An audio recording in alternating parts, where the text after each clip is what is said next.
আসসালামু আলাইকুম নমস্কাৰ বন্ধু বান্ধৱীসকল কমৰুনছ ৰেচিপিৰ নতুন আন এটি ভিডিঅ'লৈ আপোনালোক সকলোকে পুনৰবাৰ স্বাগতম জনাইছোঁ। আজি মই ঘৰতে থকা খুবেই কম সামগ্ৰীৰে বিস্কুট পিঠাৰ ৰেচিপি এটা লৈ আহিছোঁ আপোনালোকৰ মাজলৈ। আশা কৰোঁ চাই সকলোৱে ভাল পাব। ইয়াতে মই যি ইনগ্ৰিডিয়েণ্টছ লাগে সেইখিনি জোখমতে লৈ লৈছোঁ। প্ৰথমে ডাঙৰ বাটি এটা লৈছোঁ। ইয়াতে মই ৰুকি লোৱা নাৰিকলখিনি দি দিছোঁ। ইয়াতে মই এটা ডিম দি দিম। এতিয়া ডিমটো নাৰিকলৰ সৈতে ভালদৰে মিহলাই ল'ম। এতিয়া একাপ মই চুজি দি দিছোঁ। সোৱাদ অনুসৰি চেনি দি দিছোঁ। ইয়াতে অলপ জোখমতে নিমখ দি দিছোঁ।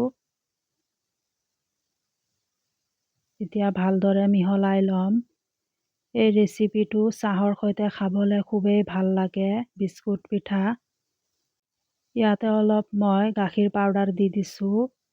এতিয়া মিশ্ৰণখিনি ভালদৰে মিহলাই ল'ম। মিহলাই ভালকৈ ডো এটা ৰেডি কৰি ল'ম।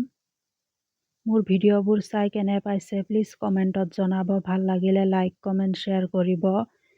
আৰু ৰিকুৱেষ্ট থাকিল যদি কোনোবা নতুন চাই আছে চেনেলটো ছাবস্ক্ৰাইব কৰি দিব। ফেচবুক পেজত মোৰ কমৰুনছ ৰেচিপি চেনেলটো ফ'ল' কৰি দিব। মই যেনেদৰে দেখাইছোঁ আপোনালোকে তেনেদৰে পিঠাবোৰ বনাই যাব। হাতৰ তলুৱাত অলপ তেল লগাই ল'ব, তেতিয়া পিঠাবোৰ লাগি নধৰে।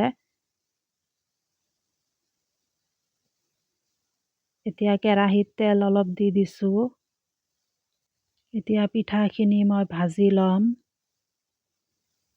এই পিঠাখিনি এসপ্তাহ 15 দিনলৈকে সংৰক্ষণ কৰি ৰাখি খাব পাৰে। সৰু ল'ৰা ছোৱালী ডাঙৰ সকলোৱে খাব পাৰে। খুবেই ভাল লগা এটা ৰেচিপি।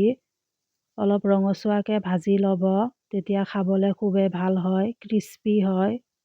কম সময়ত বনাই খাব পৰা খুবেই ধুনীয়া এটা ৰেচিপি। ঠাণ্ডা দিনত এনেধৰণৰ পিঠাবোৰ বনাই খালে খুবেই ভাল লাগে। আশা কৰিছোঁ আপোনালোকে ঘৰত নিশ্চয় ট্ৰাই কৰিব এই ৰেচিপিটো। মোৰ পিঠাবোৰ ভাজি ৰেডি হৈ গৈছে। চাহৰ সৈতে খাব, নহ'লে এনেও খাব পাৰি। ভিডিঅ'বোৰ চাই কেনে পাইছে প্লিজ কমেণ্টত জনাব। আজিলৈ আহিছোঁ, ধন্যবাদ।